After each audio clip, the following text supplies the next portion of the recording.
So far, so good. This is an OBS test. I think that we're live. I hope. Welcome, everybody. It looks like we're live. OBS is kind of cool. Actually, I can see the comments. I don't have to open up a separate window. Comments are right there. So, Yeah, I Not have OBS, but OBS. Streamlabs. say, what's that? Streamlabs? Yeah. So There's a difference, is all I'm saying. Oh, Streamlabs OBS versus just plain OBS. That's correct. Well, we'll see if some. Oh, there we go. OBS sucks. Just kidding. Work in progress. Welcome. That means something's working. That means we're live. That's great.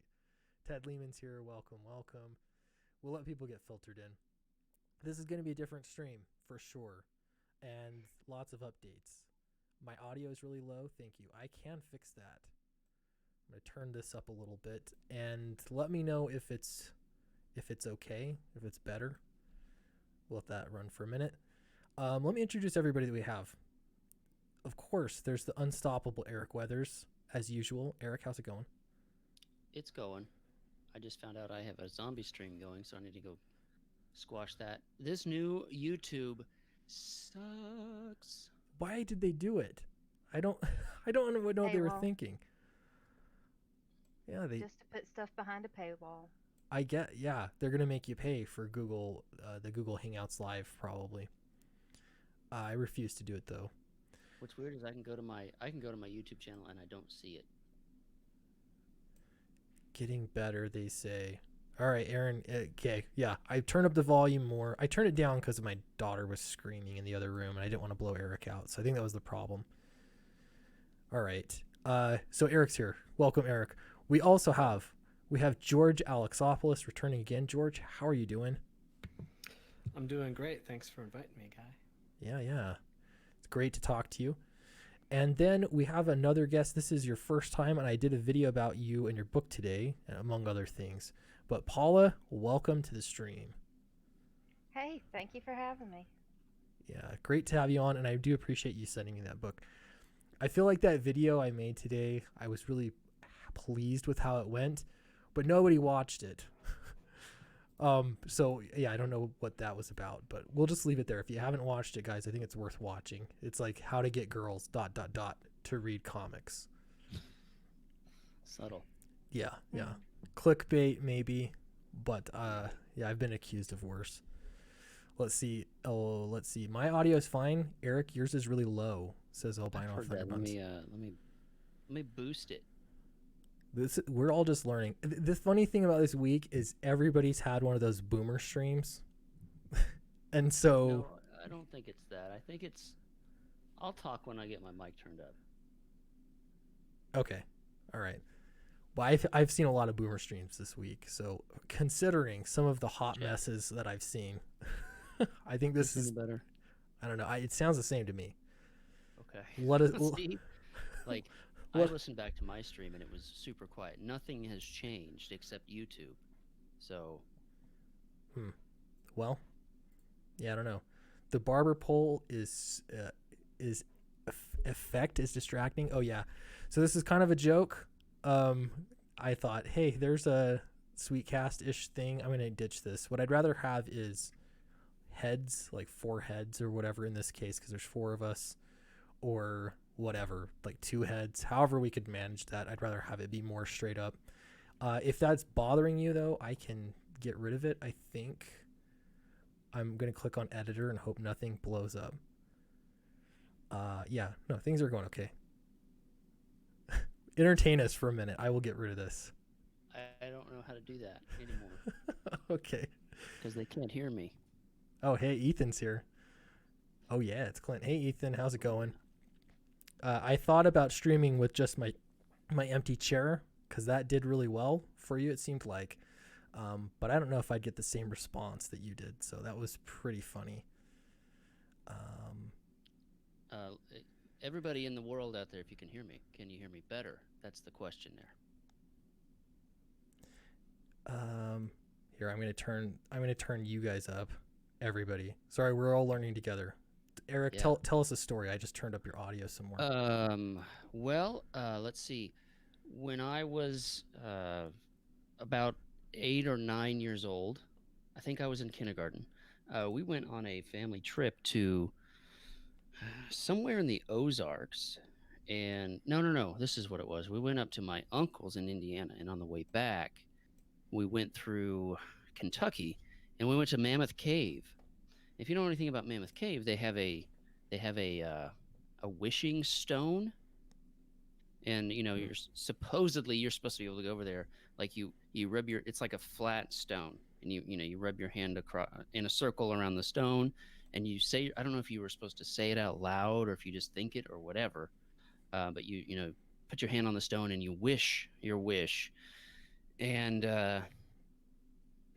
I remember wishing for all of the Ninja Turtles, all 4 of the Ninja Turtles plus Splinter action figures for Christmas. And lo and behold, it actually worked. So I haven't been back to the Wishing Stone in a long time, but I'm thinking I'm due for another round of Ninja Turtle figures. Yeah, that's funny because I was just looking at Ninja Turtle figures today. Go figure. Yeah, there's some new ones apparently that are out, but I don't got money for that. It's all going to comics lately. Ouch. It's true. Yeah, which is a cool thing. Right. Vaughn says wish to beat Downcast. You're close, huh? I got some more backers actually. But you're not much farther behind. I'm not sharing my screen either, everybody. I will break something. So we're gonna go without. We'll figure it out. We'll get there. There's your face now, Eric. I can see that much. Yeah. How about I just share the screen? I mean, oh, why not? You got it. Yeah. Yeah, guys, I'm like $400 away from smashing this guy in the face and right in the teeth, curb stomp style. Someone's got to do it. Somebody needs to do it.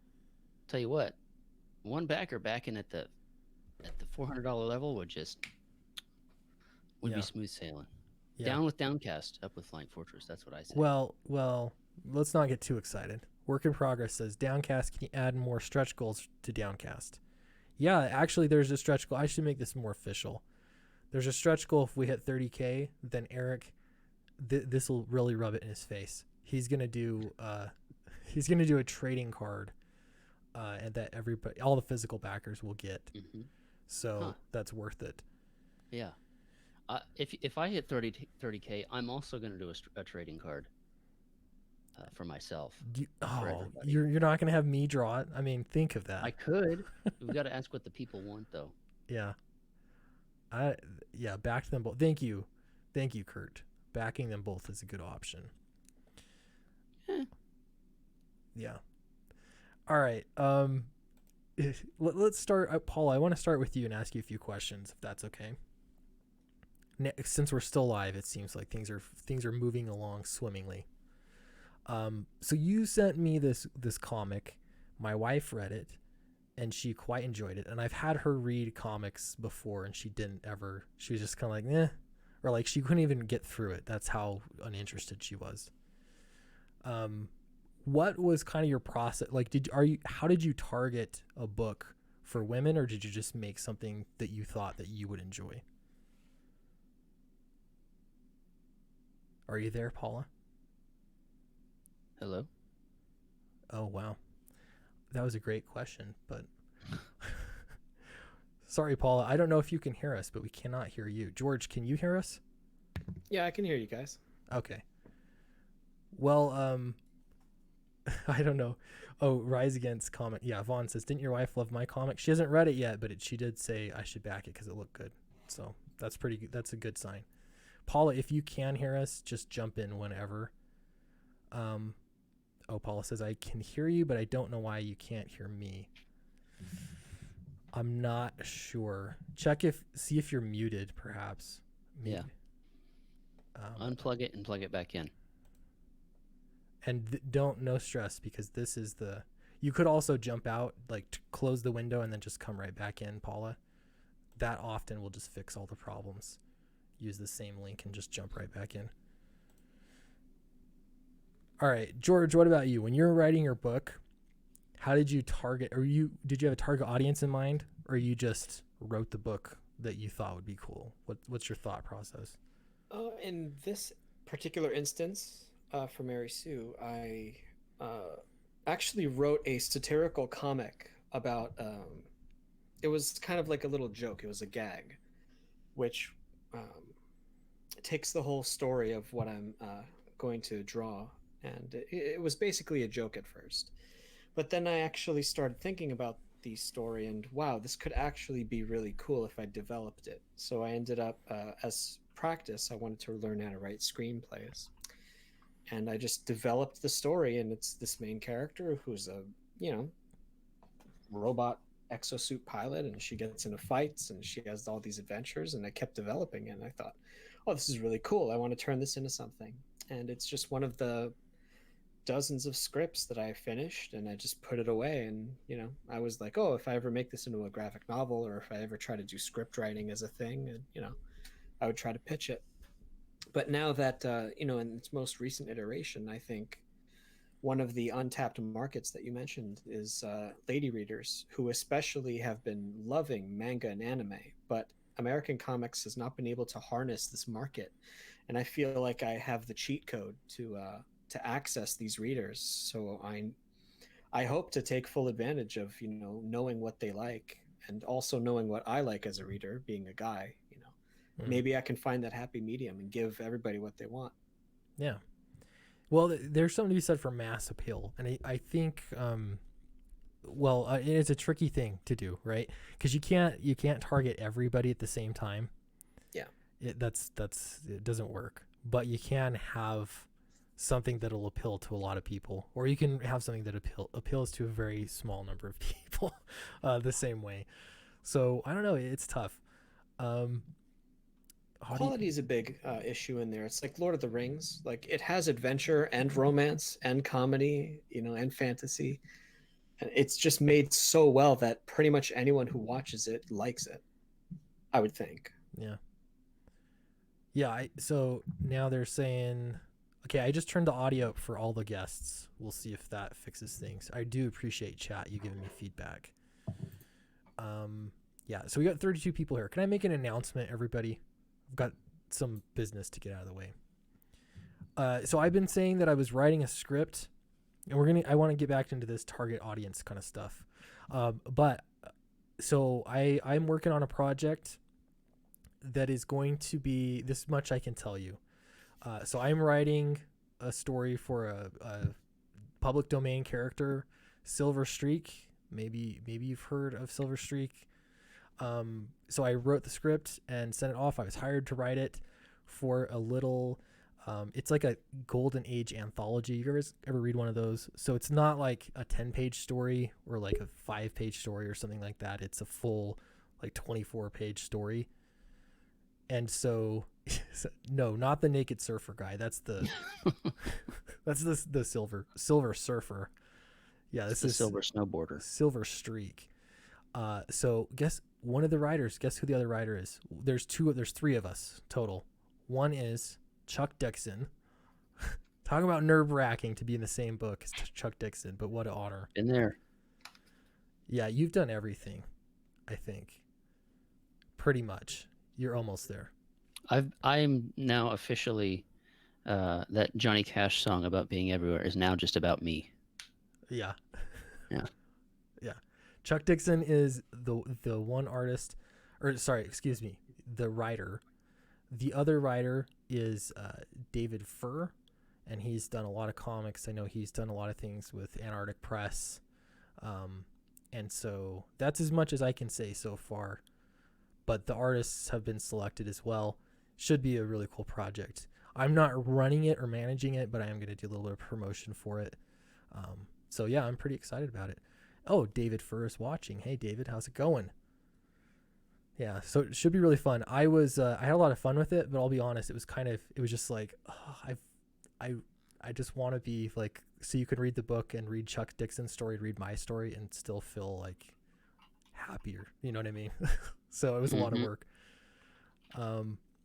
Oh, John, I don't even know how to hide the Hangouts address. So if I don't even see it. I don't either. It must be on. Oh, it's right up top, dude. You need to stop. This is not good. You might want to end the stream. Well, people will just jump in and we can kick them, right? Not unless they, I don't know. This is so professional. Just put your Sweetcast logo over the thing. Oh, that's a good idea. I know it's too late now because they can just. Well, we can always. We'll survive. Gosh. We'll survive. This is the worst thing that has ever happened. Is it? There we go. Hangouts.com censored. Maybe I'll make it big. If you really, I've dropped the link. Can you slide it up? It's too late now. Oh my gosh. I'm just talking to John. There you go. Yeah, it's covered now. I'll put like a thing across the top here. I would slide it up, but it's just sharing the window, so it's not sharing the screen. It's sharing the window, so I can't really slide it up. Oh man, this whole thing just kind of reeks, doesn't it? I was having fun. I'm just saying, like my stream earlier today, it just wouldn't go, and apparently there was a ghost stream in the background, and now my audio is way down. Yeah, well, I'm hoping your is the audio better, everybody? Well, I turned it up on my end as well. Yeah, so now I'm louder than everybody. I hope that's how I like it to be. I turned everybody's audio up, and we'll see. Paula, are you in? Still no Paula. George, you still here? Yep, I'm here. Awesome. All right. Yeah, Paula's not coming through. We'll get back on track. Man, we've had John Malin watching, Ethan Van Sciver watching. This has been... Everybody wants to see how bad this is going to be. All right. I can't host. My upload is only 1 megabyte per second. Wow. Megabit, but yeah. Megabit, whatever. Yeah, it's all the same. Huh. Well, yeah, I don't know. John, you can come in. The link is there if you're interested. Then you don't have to host. Yeah, the link's there for yeah. If you want to, I won't say anybody. If you want to key it in, yeah. All right. Targeting your audience. Do you guys ever think about that? I did for Downcast actually. I tried to figure out something that would have mass appeal. I don't know if it worked or it was effective, really. But that was the first story I had an attempt that, like, from the ground up, like, what would be something that would appeal to a lot of people? I don't know if I've put a lot of thought into that. I know with Flying Fortress, it was just like, this would be cool, so let's make it. I think that's kind of how I approach most of my stories. Backup microphone? Whoa, here you are. Paula's back. I don't know what happened, but for some reason my headset microphone is not working. So Well, I have a mic that's not on my headset that I just switched through in the settings. well, perfect. It works. You're coming through clear, so that's good. Oh, that's great. I was a little worried about echo. Yeah. That's the thing. I don't know. This whole OBS thing is insane. It's a mess. The fact that you have no option. I'm hoping now. I don't know. It'll get better. I think. I hope it will. Some people are really good at it, and they're doing some good stuff. Maybe Twitch is an option. Well, yeah, I also stream on Twitch. I use Restream.io, and you can broadcast simultaneously to YouTube and Twitch and Facebook Live and a bunch of other places, but that's all I do. And you just set up your streamer keys on Restream, and then you set up OBS to go to Restream, and it divides them out from there. Yeah, see, this is all the stuff I need to play with, because I don't know. It seems like there's a lot of options. What I'd love is just to have 4 faces, so like you could see in each corner of the screen a face. I don't know, like the Brady Bunch. That would work. I'd be fine with Yeah, and little doors we could open or something and talk at each other. that. Yeah, exactly. So I asked you a question, Paul. I don't know if you heard it very well, and then we didn't hear the answer. My hearing's been fine. All right. Perfect. Yeah, so creating a comic that had a target audience of women in mind. It's not just comics. Like, first off, in American comics, generally speaking, and I know from the analytics from my YouTube channel, it's 98.9% male. You get that kind of information from YouTube. And so I'm not saying that that's entirely reflecting what the demographics are in all of comics, but it's probably very different, I imagine, for anime or other kinds of comics besides superhero comics. And anyway, so I thought that you did a good job at making a comic that appealed to women. How did you do it? Did you just make one for you, or was that intentional? What are your thoughts? Well, it just seems like there are a lot of comics out there for guys, or there should be. But when I was growing up and I was getting into comics, I couldn't actually go into the comic shop. I had to pick up my comics off the racks, and what they had in the grocery store was the Archies and Richie Rich and the funny stuff. And your Sunday morning comics in the paper. And that was my experience with comics forever. And then I dropped out of comics. I was reading more fantasy and more science fiction and a lot of novels, and I'm watching the cartoons on TV. I got interested in the X-Men from the cartoon, but I could not get into the comic series anywhere. There's not a spot to just jump in and know what's going on. I wanted to know more about what their relationships were with each other, and what their history with each other was. Yeah. And I wanted to know more about the interpersonal stuff. And it was harder to get into the comics that way. Yeah. But I still like the characters, but there just wasn't enough of the characters. Yeah. Well, yeah, that makes sense. And here's a good comment. Okay, In a Disguise says comics for guys, must not be reading current Marvel. I know that was a little tongue in cheek, but yeah. I know it's my knowledge of current Marvel is not terribly current. Yeah. But my brother went to the comic shop and he had boxes and boxes and boxes of comics that, of course, I never slid out of their plastic comic bags and read, and then carefully slid back in and pretended I was never there. Yeah. But yeah, he would give me the boring ones that were just, Professor X regretting his missteps in his relationship with Mora. Yeah. So I have that one somewhere. You kind of hit it on the head there, and it's the boring comics. I feel like, let me know what you think, but it seems like Marvel, especially Marvel, I think DC to a degree, has thought that, hey, we're going to appeal more to women. And so how are we going to do that? I know, we're just going to make all the characters women.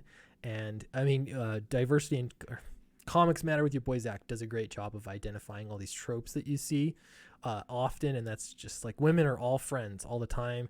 Women are like, they have all the same sense of humor, all these little things. It's like they've never met women. Yeah. Yeah, sounds about right. Something to that. Yeah. What are they doing wrong from your perspective? How is it not working? Well, everybody, so I've seen some pages that are being shared around that everybody just strongly dislikes, and I don't really like them either. Everyone sounds like they're 12. Everyone sounds like the sort of 12-year-old I hated when I was 12. They're all getting together and one-upping each other verbally and pretending maybe it's meant to look like they're being sincere about the compliments and the affirmation, but from experience in hearing this sort of dialogue in real life, they're not. They're plotting to cut you down later. It's really unpleasant to read. Let's see. Jason? Yeah, so they come off like those really catty girls that are, oh, sure, you can come sit with us, and then they talk about you later. That's who they sound like. I don't understand why they would make every character sound like that girl. Right. Because they don't, or they didn't do it before. Like that, I think that's what's so thin about the writing, is that it feels like they think they hit this formula that works. It doesn't work. But the thing is, there have been female superheroes in comics, or just female Yeah. characters in And they general. sounded like real people. Yeah. I don't But believe this you. one, it's like they only know this one person. I think that there's this highly stylized form of communication, and they're copying that, but it's not a healthy way to communicate. I think I don't believe you. I think women in comics has only been around for the last couple of years. Women have never written comics or Written. I don't even think they've had women characters, right? I mean, well, women couldn't Well, vote. what's going on so now it's just so brave and stunning. That's yeah, right. exactly. Women couldn't even vote till 2016. So Yeah, it's current year. Well, that backfired. You win. You win the internet. Robert says, hello all 54 peeps for Sweetcast, onward and upward. Yeah, thanks everyone for watching. It's apparently a good time to be streaming right now. It's great. Apparently. Especially, the titles and the thumbnails are so important, and this has not got a good thumbnail. Like this look that's going on right now, I'll be the first to admit this is garbage. Second is the title. We just called it Charlie Foxtrot because preparing for the worst. Well, mine doesn't show that. It shows OBS Sweet Stream. Do I need to refresh? Oh, does it? Mm-hmm. So that's what I put in YouTube, but I didn't go live. This is interesting. We're all learning. Von Klaus says, Suckcast. Suckcast. Yep. That's more accurate. He's just jealous because he's not here. Yeah. He's here to share it. That's right. Yeah. Next time, man. Next time. Yeah, everyone says Tiny Clint and friends. That's Peter Samedi. Hey, Peter. Yeah. Jason Black, Tiny Speedcast. Yeah, Jason Black did make a good comment here. He said, or they watched an Anita Sarkeesian video and thought, oh, that's what women are like. Yep, I think that's a big That's part so of it. sad. Yeah. It's actually it's ideologically led as opposed to just good storytelling. And that's what's so annoying. And it's hard to express it to somebody. If you guys had this conversation with people that really aren't into comics, like, you realize what's going on. It's a hard conversation to have. It's hard to explain. Yeah. It is really hard to explain, especially somebody outside of anything related to comics. Yeah. It's easier just to not even. You're like, what's going on in your world? Well, never mind. It's too much to explain. Yeah. You wouldn't understand. Well, it's terrible that, I always talk about how manga is dominating the market over there. Part of the reason is that they're all about stereotypes and breaking stereotypes. So for whatever reason, they're trying to make books where, like, say, a strong female superhero punches the bad guys and solves the day by, attacking somebody physically. But if you look at what makes popular manga over there, it's stories like you mentioned. We haven't spoken before, Paula, but like you mentioned about relationships, that seems to be the thing. Like, if two women are going to fight, let's say, it's going to be a verbal fight. It's going to be a fight of wits. It's not going to be a punching fight. That kind of thing doesn't seem to interest most lady readers, as far as I could tell, based on what's popular for them, types of anime series that are really prevalent over there. Like, we talk about the Mean Girls aspect, or love triangles, that sort of thing. Like, who's going to end up with, the main character, and all the backstabbing that goes on, and scheming, and enemies who turn into friends, and vice versa. Those kinds of things are intellectually more engaging. Like, you have to get to know these characters, and you're chewing on them and saying, oh, this person's going to betray this other person. I don't see that content being pushed in the American market, because I think what they don't want to do is, I don't know, they're trying to turn, call me crazy, they're trying to turn women into men and men into women. I don't You're know. not crazy. Yeah. They have a I don't know if they lack a grasp of what makes humans human or if they just want to deny it. But, Yeah. you know, people are who they are, and you have to own who you are. And I mean, for me, relationship stuff is just, it's candy. It's candy. I can't get enough of reading about how she wants to be with him, he can't stand her, but as it turns out, he actually really does like her, but it turns out that he can't be with her, and they're all torn up emotionally about that. And I'm like, that's candy. I know it sounds crazy, but I Yeah. cannot get enough of that. Yeah. And anyone who wants to earn the patronage of women readers, I think, needs to pay very close attention to that.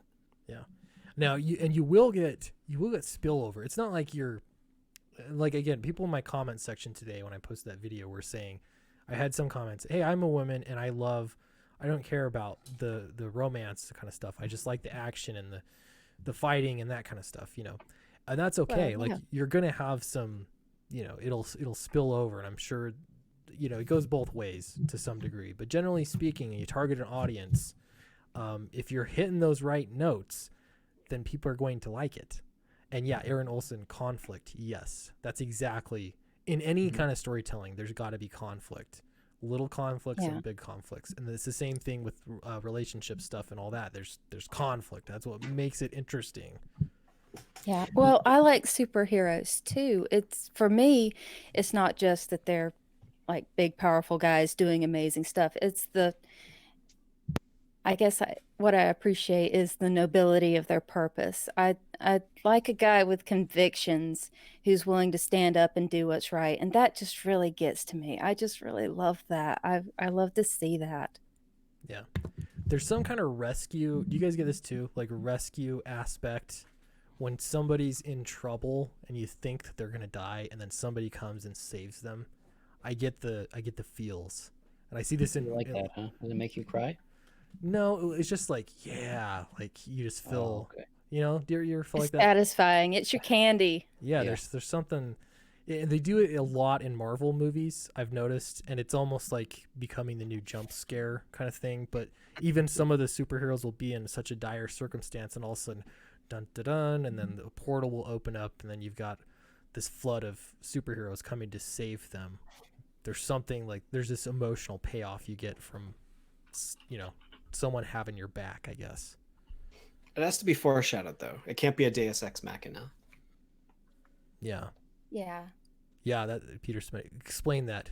Deus Ex Machina. It can't come out of nowhere, you know. Yeah, that would be like what's the most recent example I can think of? I mean, Last Jedi is always the perfect punching bag. Oh yeah. Go for it. You do it, yeah. Luke's ghost coming out of nowhere to save the day. Everyone pays attention to him. He never had teleportation powers or astral projection powers before. It was not foreshadowed. Briefly, you know, Kylo Ren was saying how Rey, you can't be here, really? The effort would kill you. One line. But like, these things come out of nowhere. Deus Ex Machina is a cheap writing trick to get yourself out of a corner that you've written yourself into. Mm-hmm. And one of the greatest crimes you can commit as a writer is to remind people that they're reading a story. And anytime, like, you, for instance, there's a naughty list of, like, you can't have an insert of yourself. You can't have a Mary Sue. You can't have this whole laundry list of things that are telling people, yes, wink, wink, you are reading a story and you can choose your own adventure almost. Mm-hmm. But yeah, Deus Ex Machina is breaking the rules. It's why some stories like Game of Thrones are so popular, because if a character looks like he's doomed and he can't get out of a situation and no one's going to come save him, they usually die. Yeah. And that's, you know, it's hard, but that's good writing to see, like, this fate is deserved. It was foreshadowed. I'm a big fan of foreshadowing. If anything has to happen in the story, it has to be set up. You can't just have a sudden left turn and now the story's changed. Yeah. This is a great comment. Darth Blackroot says it was all just a dream. I think that's exactly the same thing. That's the one thing. If you're writing, you're working on writing, do not have a full story. Like, you can play with dreams in a story, but you don't have the full story and then you pull the rug out from under everybody that, oh, they were dreaming. Like, it's all good. Yeah, like, I hate None of that. it mattered. Sorry, why did I waste my time? I know. Yeah. It's despicable. It is despicable. It's worse than tangents for drawing. Whew, don't get me started. The worst are the word balloons that get tangentized, Yeah, that's my MO. That's why I don't let her. especially yours. Yeah. Yeah, really, really great points. And this is why there's got to be some stakes to be, there has to be high stakes. And so part of that is if you're in some dire situation, stuff happen. Like, you're not always going to be saved. It's not always going to be 100% okay. And that's what makes it, when you have the moment where it does save them and it works out, then it's, it is a payoff. So you got to do it well. So I get it. It's not easy. Writing's hard. Yes. Drafts are your friend. They say one of the things big no-nos is never to publish a first draft, which is really hard in comics, especially when you have that deadline looming. Yeah. And also you have to have time. If you can, when you finish a script, just let it sit on the shelf for like a week if you can, and then come back to it with fresh eyes and allow yourself to make painful cuts. Yeah, that's important. Cutting stuff out. Yeah. Or like sometimes you go back and you look at it and you're like, this doesn't work. Why am I trying to make this particular thing work? You just get rid of it. Do something else. You can't force it, right? Yeah. Yeah. Like, there's one of my favorite analogies is there's writers who are architects and there are gardeners. And an architect is very much about, like, I have a plan. I know how many nails I'm going to need. I know the exact measurements of everything. For storytelling, of course. And then gardeners are like, okay, I'll plant some carrots over here. I'll plant some cucumbers, some tomatoes, and we'll just see what happens, see whether they grow. And, it doesn't have to, it doesn't mean that you're one or the other. You can be a combination of the two. But there's so many different writing styles too. Absolutely. Yeah. I've been thinking it would be nice to do. You guys ever go to like a writing seminar or something like that? You go to classes and everything, you learn different things. It'd be kind of fun to do something like that live for comics, specifically for writing for comics. Yeah, and then you could charge $500. That's right. Yeah. Well, that's the how to crowdfund thing too. Yeah. That's two I mean, different $1,000, 2 for $1,000. Yeah. Thing is, there are a lot. Make them separate. Get that scratch, man. Get that cheddar. Get that. Yeah. Get that those fat stacks. Right. What other? I'm running out of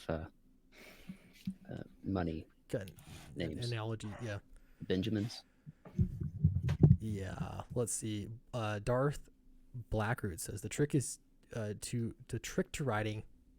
I'm sorry. This is a little bit harder because it's smaller now in OBS to read. So bear with me. The trick to writing is giving the audience what they expect, but in an unexpected way. You must have the obligatory scenes that match the genre. Yeah, good point. People don't want, like, there are some things they want to see. We were talking about that a little bit earlier. You're not going to be entirely creative and do something completely different nobody's ever seen, but you could. But that generally is not going to work for mass appeal. Maybe experiment with a few things here and there, but yeah. What was the big phrase they used to say? Subverting expectations. Oh yeah, that's how we ended up with the Last Jedi. Now. Yeah. Oh, I expect. Now we've got to subvert the subversion, and we're gonna go back into being, traditional. Exactly. Yeah. Oh, I expected this comic to be good. So Surprise. surprise. My plan worked. My joke is every time you open a package, spiders come out. You were expecting a comic from me. Have some spiders. It's just 32 blank pages. That's all it is. And it's not even a Spider-Man comic. No. It's Batman. Imagine what the Spider-Man comic readers are getting in their package. Oh my goodness. So Just be careful if you guys ever get a shipment from the Mary Sue campaign. I Yeah. wish. Oh man, maybe I should do a campaign of like a mystery campaign, and I'm just gonna mail you something random. But it's Scoop it's some so- dead if it wouldn't pill ruin bug. my career, that would be so funny. Do it. But everyone would have to be in on the joke, though. No real surprises. Yeah. Spider. George, this is the best.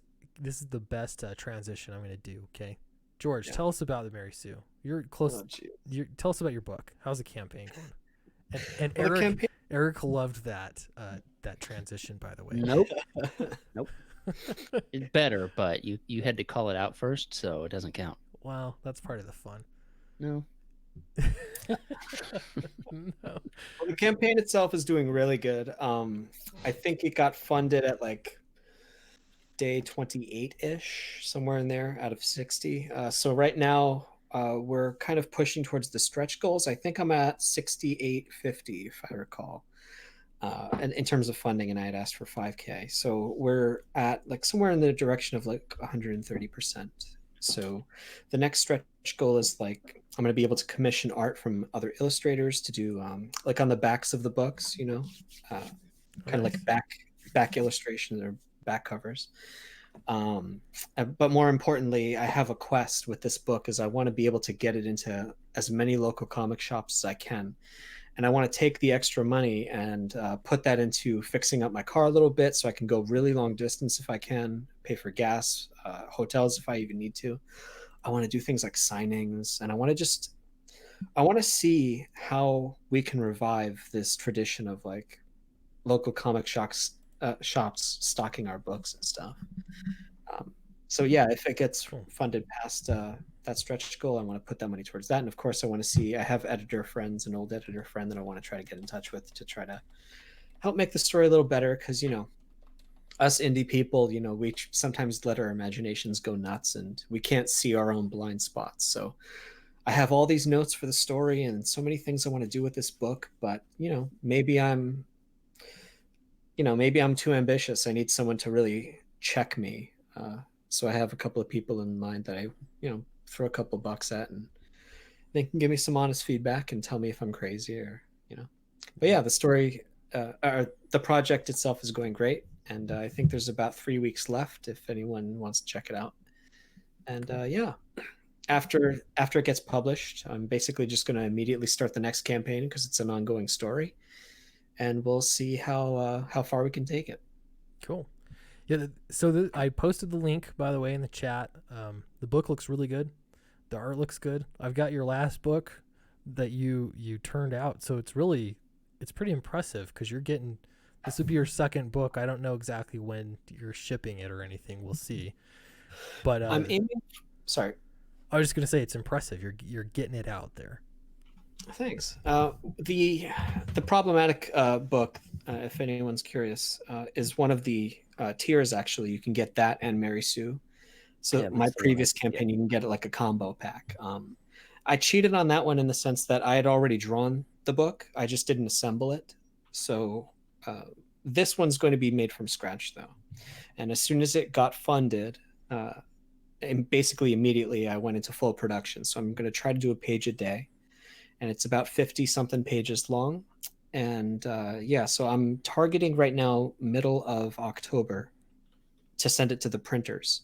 Great. So that it will be shipped to everybody by November, and then I can start the next campaign right before the holidays when people want to spend money, because they say in January nobody wants to spend money. Yeah. It's a bad month for everything. Yeah, that's what they say. So either I'm going to be really late, or I'm just going to push it real hard and try to get it sent out before the holidays. Yeah. Nice. Yeah, the campaign looks good. Crazy beautiful art, George. It's a good looking campaign. Thanks, says Darth Blackroot. Yep. Yeah, I backed it. I'm pretty excited to get it. So this is a problem I've noticed with myself anyway with campaigns. And that's like you feel like you're promising so much. Like this is going to be epic. these 48 pages or 52 pages or however many pages you're going to be doing are going to be so epic and you're trying to really sell this. The reality is you can't, to make a good story, you can't shoehorn too much in there. And that's the problem I had with Downcast. And so I revised it so many times and took that pressure off myself just by committing to continuing the series and doing another one that will sort of round off the arc. I don't know. Is it just me? You guys feel that kind of pressure to do everything in such a small number of pages? No, I'm planning on doing a larger book in Oz. So how big? Well, let me calculate that again. I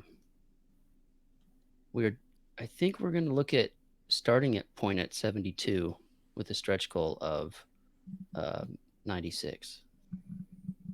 Okay. So we're not going to do a shorter one. Like after doing Flying Fortress, I don't want to put out smaller books. Yeah.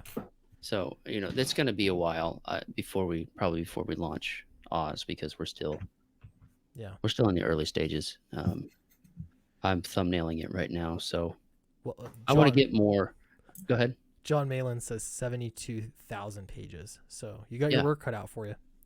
I guess. I mean, that's how much I've lettered so far for everybody. But no, I've always felt like making the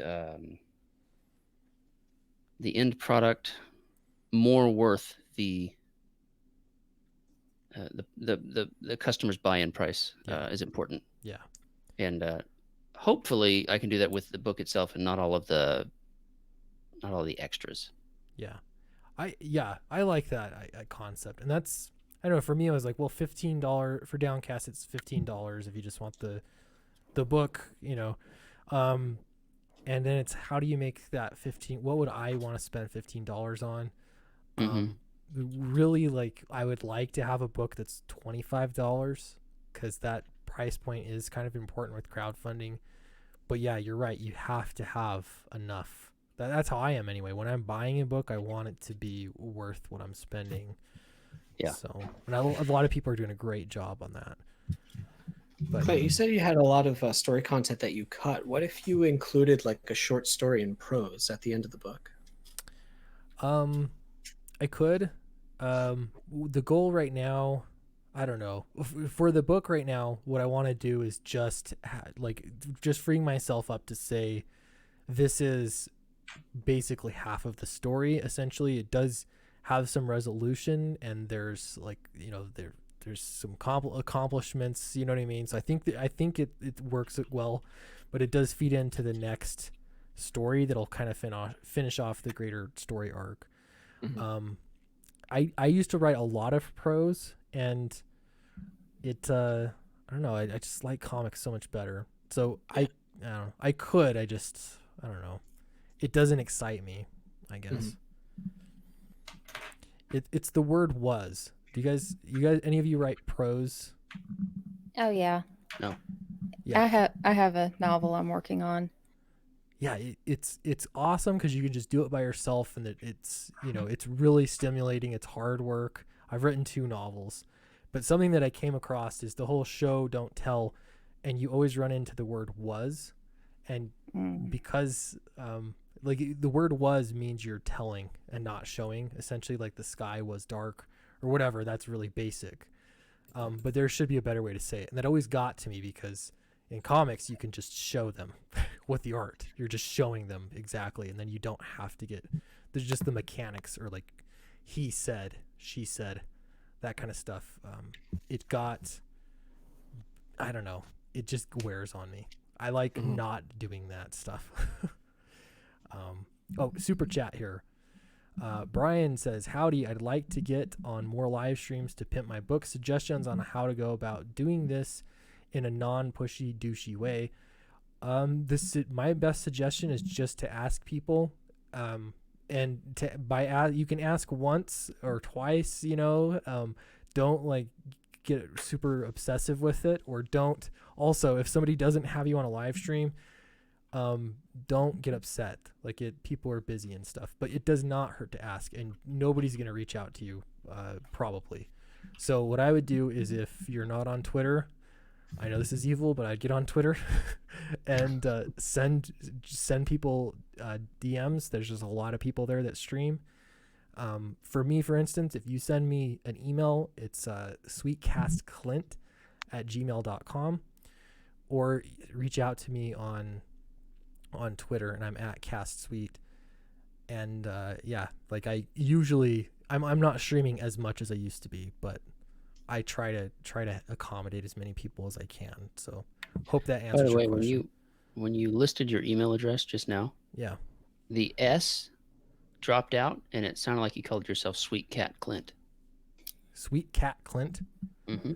Yeah. Sweet Cast Clint. Dude, it did it again. Did it really? Your Sweet- S's aren't coming through. Sweet Cast Clint. There it is. Yeah. Well, This is the important stuff we need to focus on. yeah. Yeah. As if I wasn't I don't know, a stuttering mess already. Tammy says, Sweetcast helps me all the time, and I feel like I bug him on Twitter, but he takes time to answer me. Yeah, if I'm around, I try to talk to as many people as I can. And that's a good idea for everybody. Yeah. So, it. yeah, do it. I mean, do it. Eric, I can't. well, we don't have anything to read. Can you give us? We don't. I was just going to ask for a progress report on Flying Fort, like what are your printing and all that.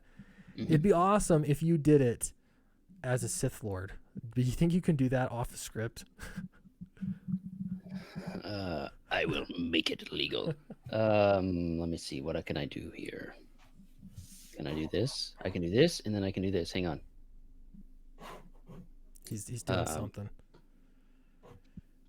Let me work in the background here for a second. Vamp for me, vamp. Go ahead, yeah. Diablo Hashcraft says ASMR Sweetcast. I do need to do an ASMR video just for kicks. Maybe I'll read a SJW comic or something. Vinny Art Clint is an awesome guy. Thanks, Vinny. Really appreciate that. Had him on the stream before. Nice guy. Yeah, progress report. Eric's doing that. Let me you just jump in when you're ready, okay? I'm ready. All right, go for it. Flying Fortress Remastered. Coming soon. The Emperor doesn't really know what to say, except to say that Chapter 1 relettering has started today, and we should be ready to print by the end of the month, hopefully, unless everybody else gives me other work to do. That's all I got. That's all I got. Yeah. So, yes, the relettering has started. The art and relettering has officially kicked off. Not when I say art, I mean the edits. Chapter 1 is done. Chapter 1 of 8. I just have to throw the new letters on. The new art is updated, and then I'm going to continue to do that, and hopefully have all of those files ready to go, and then figure out all the extra stuff. I have a stack of stuff I need to put in the back of the book as extras, but I don't know exactly what that is yet. I don't know what I need to cut yet, if that makes sense. Yeah. Speaking of cutting things, by the way, I've been out of practice for the Palpatine voice, so yeah, apologies. Everyone's worried about your vocal cords. It's not that bad. Yeah, it's like you practice it enough, you got calluses or something, I'm sure. I don't know how it works. Why is Eric swallowing a frog and pretending to have throat cancer? Says Dr. Wright. It's sympathy. So people will back Flying Fortress instead of Downcast and get me to 30,000 first. Yeah. Do it. Jason Black has a good question. He says, ask Paula more questions. So, Paula, I want to know about your next book. So, are you doing the novel now, or are you going to move to, you're doing the next book in Soulbound? I almost forgot the name. Soulbound. What's your next project? Currently, I'm modding steampunk goggles to take to Soda City Comic Con this weekend, so that I can pay my artist so that she can illustrate Soulbound 2, Escape. which it's already scripted. I'm kind of looking around for some feedback on it. I'm kind of 2 minds over what I need to include in one of the scenes. And sorry, I'm reading the comments. Don't be nervous. Everybody's keeping off up there. They love your voice, but Oh, but I don't sound nearly as good as Palpatine.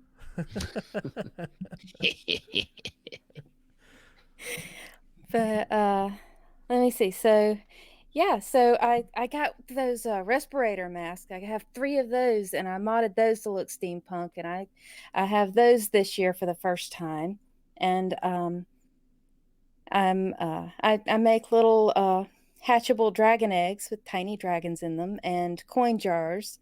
You crack open your dragons and you put them in your coin jars, and they can keep your hoard safe for you. And I set up all that stuff at Comic Con so that I can pay my artist a fair rate in advance, and I don't have to build castles in the air and pay her on the back end or anything. I know that I'm not going to owe her when this is done. It's very important to me to be fair to my artists, to the readers, to everybody. And so yeah, right now I am trying frantically to earn enough money to pay for the art, but I have the script done, unless I touch it up a little bit.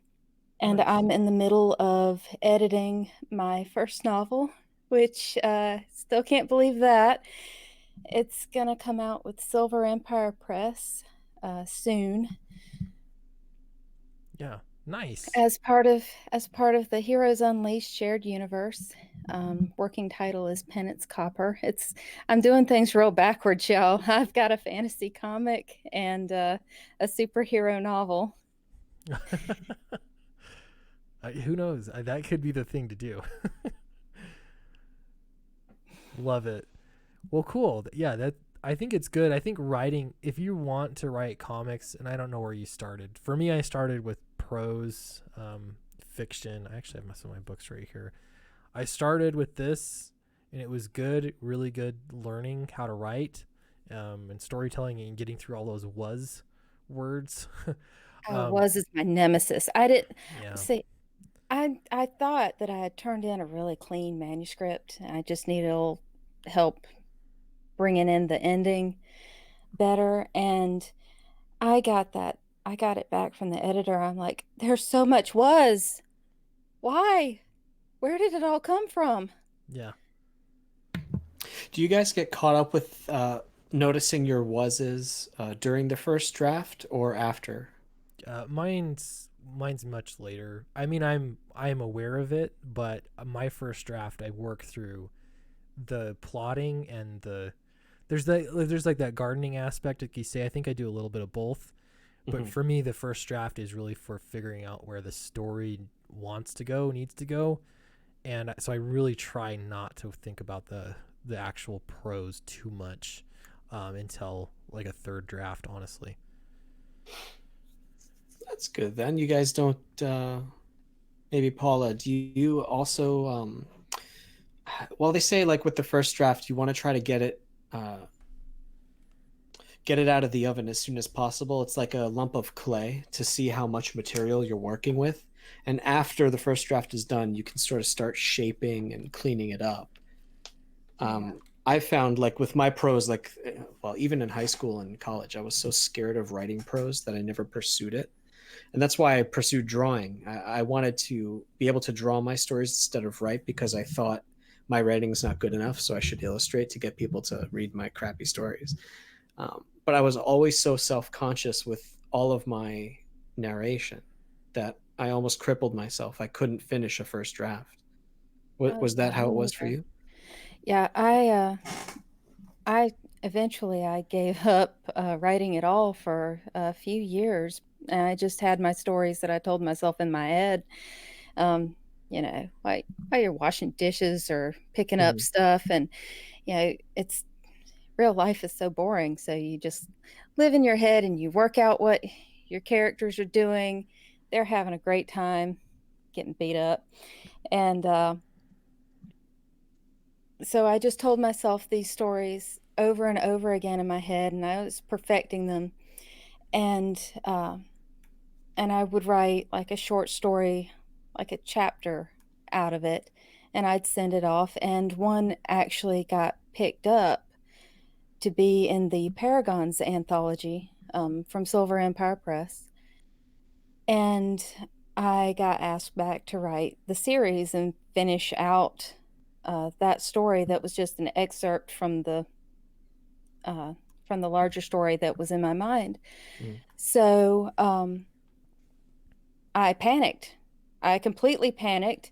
I said, sure, I'll get it to you by spring. And then I freaked out, and I knew that the only time I had to finish writing the rest of the story was time that I had to steal from everywhere else. So essentially, I woke up before everybody else and I went to bed after everybody else. And in that hour in the morning and an hour in the evening, I wrote as fast as I could. And I didn't have time to worry about, how it looked on the first draft. I couldn't go back and obsess over the sentence 3 pages ago that was still aggravating me. I was writing so fast. I was frantic because I thought that I was not going to get all the way through it in time to send it when I promised these people that I really wanted to impress. So yeah, I thought, well, in college, I used to write 10-page papers like the night before. And yeah, it's a lot more than that. Yeah. A lot more. And then I realized that I didn't have one novel. I have a trilogy. And that's why my ending needed some help, because I needed an ending before the ultimate ending that was actually going to be another couple books in the future. Yeah. So yeah, fear will do it. Complete panic. It's a neat trick to bypass our hang-ups. Yeah, and if you're up at 4 a.m. and you're typing as fast as you can, you just don't have any inhibitions anymore. You're like, this sounds crazy, but it's got to go in because I don't have anything less crazy to put. Yeah. And it's getting to be 11 o'clock at night or so, and well, this sounds completely insane, but I kind of liked it, and I'm leaving it. There's no time to go back and fix it. And as it turns out, that's how you get all the way through a first draft. And it was actually mostly pretty good. They accepted it. Yeah. A good editor, anyway, won't judge you for, mistakes in a first draft. Their job really is to help you refine and perfect the story. A good editor. Bad editors will just try to take over your story and write their own story on top of it. Yeah. Yeah. Same with a writing group, too.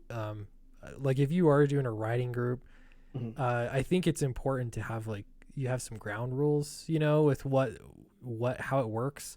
It's like not a time to grandstand or put somebody, like you're not just striving to find something that's terrible and roast the other person's writing. It's not really that's not how you effectively help somebody be a better writer, and that's the goal of a writing group. Professor Geek does it right. Like when he does his review videos for comics, he is treating it like, I'm sure because he's a professor giving feedback on writing, he does it right. I feel like he'll mention things that need to be fixed, but it's a very matter-of-fact way. It's not like personal, But obviously, if you're making review videos for entertainment, that's another matter.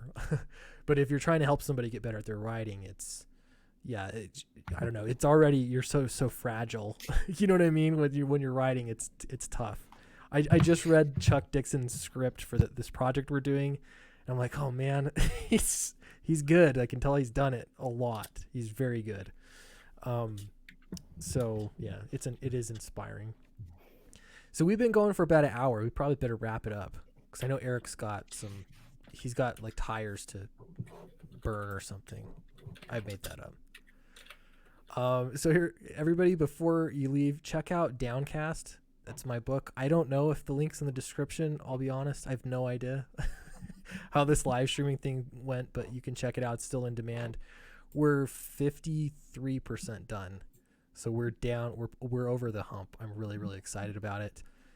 Eric has Flying Fortress. Pitch it to us. No, he's already burning tires. All right. George, you've got Mary Sue. I've been posting the link for you. I'm going to post it again. Only, 3 weeks left? Is that what you said? It says 22 days, yeah. And we are just shy of $7,000. So if you don't want to give the money, no problem. Just maybe share it around. Let people know about it. Nice. It's a lot of fun. It's sci-fi, action, a little bit of romance, comedy. It sounds like a mess, but actually it comes together quite nicely, I'm told. Yeah. Nice. I'm really, really excited to read it. All right. And then what's the best way to support you, Paula, right now? Let's see. I have my website, www.otherrealmstudio.com, and I have a tiny shop set up for print copies of Soulbound 1 Adrift. And also, I uploaded the Kindle version on Amazon, and you can actually go look me up on Amazon. Oh, cool. Nice. Well, thanks for coming on the show. And I know, guys, Eric Weathers, I don't know what happened to him, but he's right here. You are here. Eric, tell us about Flying Fortress. Flying Fortress is the best book you're ever going to read. It's about a B-17 crew that goes on a secret mission to bomb Hitler, and they crash land in the Middle Ages. And they discover a plot by the evil Infinite Reich to take over every dimension. They have to do what they can to stop them and to get back home. Over 200 pages, ready to go, and hopefully to the printers by September. We'll see. We're working on it, man. We're working on it. Nice. Well, Paula, you might have to start a YouTube channel because people are now they're asking you to read the phone book. So I actually have a YouTube channel, but there we go. the thing is, I had to practice talking about my work because I freaked out and could not speak to anyone. I don't understand me, but I had to practice talking. So I thought, well, I have this YouTube channel that's been sitting around doing nothing for the last 4 years, and I can do an art stream and attempt to talk coherently. So Nice. if anybody really wants to listen to me speak really incoherently 4 nights a week, I've been practicing Mondays, Tuesdays, Thursdays, Fridays, and I usually go on about 9 o'clock Eastern Standard Time and sketch stuff. I have a couple of art commissions coming up I'm really excited about. Nice. Well, you're getting lots of good feedback, so that's good. Everybody go check out, what's the name of your YouTube channel, Paula? It's just Paula Ritchie, I think. Paula Ritchie. Check her out on YouTube. Cool. Thanks, yeah, so I'm in the chat. I'm pretty sure you should be able to just click on my profile and find it. That'd be the easiest way. Cool. Well, thanks everybody. Really appreciate Oh, your bless time. your heart. There you go, Fresher There Lake. you go. There you go. Bless your heart. We're gonna have you on more, Paula. This is great. Fan favorite. All right. Thank you. Thank you, everybody. Really appreciate it. We're gonna let you get back to your evenings. The next time we do I stream, I'm gonna aim for next Monday. Okay. I'm gonna work on this, and it's gonna look a little bit better than how it looks now. I'm not gonna make huge promises, but maybe a little bit better. So thanks everybody, and we'll talk to you next time.